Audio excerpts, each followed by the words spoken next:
Maka ibu-ibu, saya mengajak kepada diri saya dan kita semua. Ayo perhatikan agama anak kita. Bapak tidak usah gengsi kalau anak kita tidak juara kelas. Tidak usah malu. Ibu-ibu tidak usah malu kalau anak kita daftar akpol, daftar akabri tidak lulus padahal sudah 3 tahun mendaftar. Tidak usah. Tidak perlu malu. Ibu bapak tidak usah malu kalau anak kita sudah S2 tidak kerja. Tidak usah malu.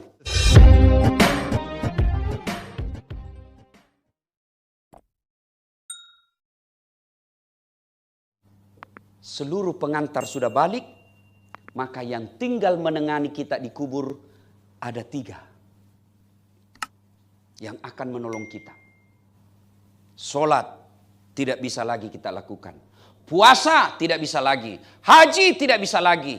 Yang bisa menolong dan menyelamatkan kita alam kubur kata Nabi 3. Yaitu sadaqatun jariyah.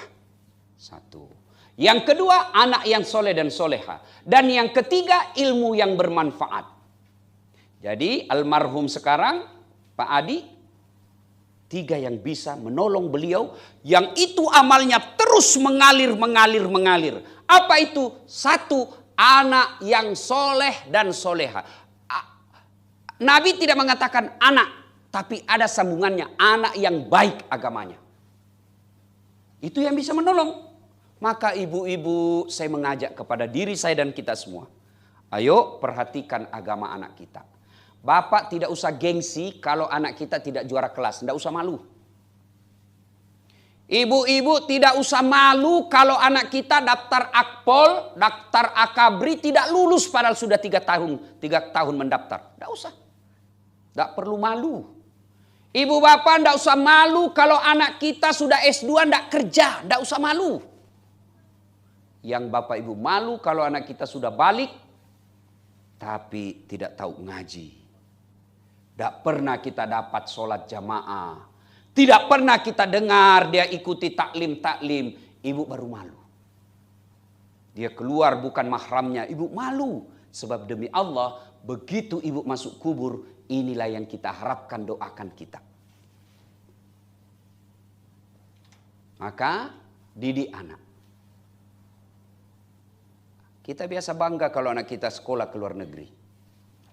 S1 Australia, S2 London, S3 New York. Tahu New York ibu? Bekasi lurus sedikit belok kanan. Bangga betul. Enak anaknya itu Ustaz, hebat. Apa hebatnya Pak? Masih SD lancar betul bahasa Inggris. Apa hebatnya? Banyak yang begitu Pak. Masa banyak Ustaz? Coba ibu-ibu ke Inggris. Anak-anak di sana Pak, demi Allah belum sekolah lancar bahasa Inggris. Apa hebatnya? Lancar dia bahasa Korea. Di Korea Pak, anak-anak sampai pensiun, sampai pikun dia hebat bahasa Korea. Apa hebatnya? Banyak yang begitu. Memangnya ibu bapak kalau wafat, anak akan berdoa pakai bahasa Inggris. Karena dia alumni Inggris, dia pakai berdoa bahasa Inggris. Oh my God, please help me my mother pray. Enggak kan?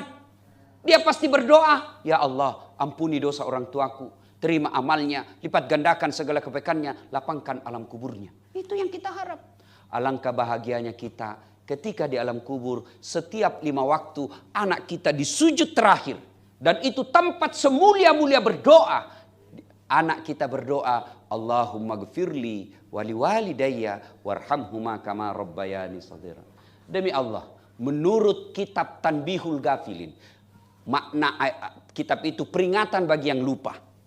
Ini almarhum ada melihat kita. Ada beliau melihat kita. Kenapa ada tradisi Indonesia malam pertama, malam ketiga, malam ketujuh, malam 40, malam 100. Ternyata literatur yang saya baca itu pada malam-malam tersebut Allah memberikan kesempatan kepada jenazah arwah untuk datang melihat keluarganya.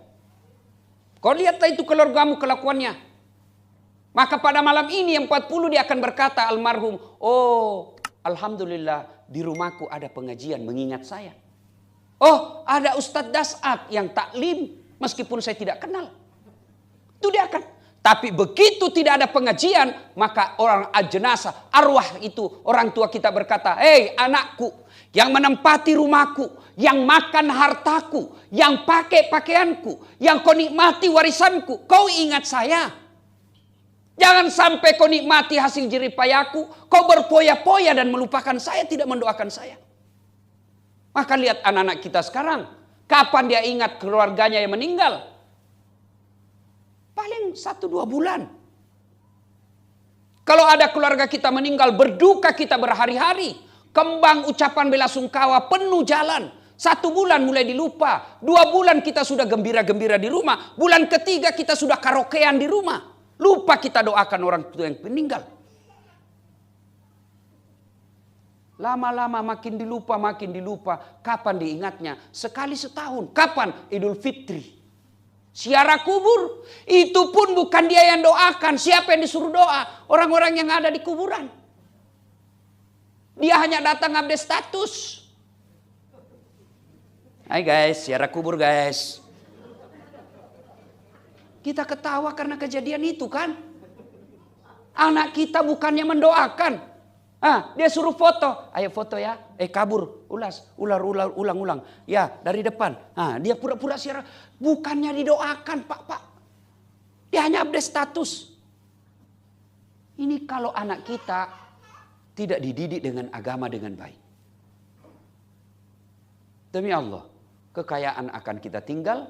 Tapi yang bisa menolong kita ketika dikubur, anak yang soleh dan soleha. Maka mohon maaf ribu maaf kepada ahli warisnya, anak-anaknya, anak mantunya, jangan lupakan almarhum. Gimana caranya? Setiap saat begitu Bapak ingat, begitu lewat di pekerangan, tiba-tiba terbersit dalam hati kita, oh ingat Abah, oh ingat Bapak. Langsung kirimkan Fatihah. Jangan cuma katakan, wih mirip betul bajunya Bapak. Jangan cuma bilang begitu. Begitu ingat, langsung spontan di tempat itu, bacakan Fatihah. Lagi di kendaraan, tiba-tiba kita lihat mobil yang mirip dengan mobil bapak kita yang sudah arwah, langsung kirimkan Fatihah. Bahasa Indonesianya, saya niat kirimkan Fatihah kepada Rasulullah Muhammad SAW, saya ikutkan roh bapak saya, sebut namanya Al-Fatihah. Tuh, anak yang soleh dan soleha. Maka ibu-ibu, didik anak kita. Pelihara anak-anak kita. Tidak mengapa Bapak memanja materi anak-anaknya. Tidaklah sesat kalau Bapak Ibu menyekolahkan ke luar negeri tinggi-tinggi. Tapi Bapak Ibu keliru kalau tidak memperkenalkan agama kepada anak-anak kita. Anak-anak orang kaya sekarang kan fasilitasnya penuh Pak. 1 anak 1 kamar. Di dalam kamar ada TV-nya.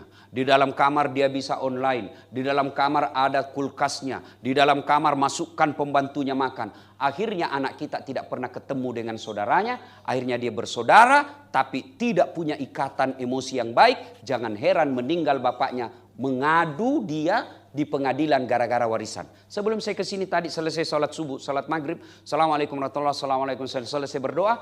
Saya lihat di TV ada ibu dengan anak berperkara di pengadilan gara-gara rumah warisan. Nih, hati-hati. Maka ibu-ibu didik anak. Ya, bapak ibu tidak usah cemas kalau anaknya jelek mukanya. Yang penting akhlaknya baik. Gak ada orang nanti masuk neraka. Kenapa masuk neraka? Mukaku jelek betul Tuhan. Kenapa masuk surga? Cakep. Follower saya 3 juta. Enggak. Yang membuat kita masuk surga adalah amal-amal kebaikan. Dan amal kebaikan tidak perlu lihat gagah, populer atau tidak.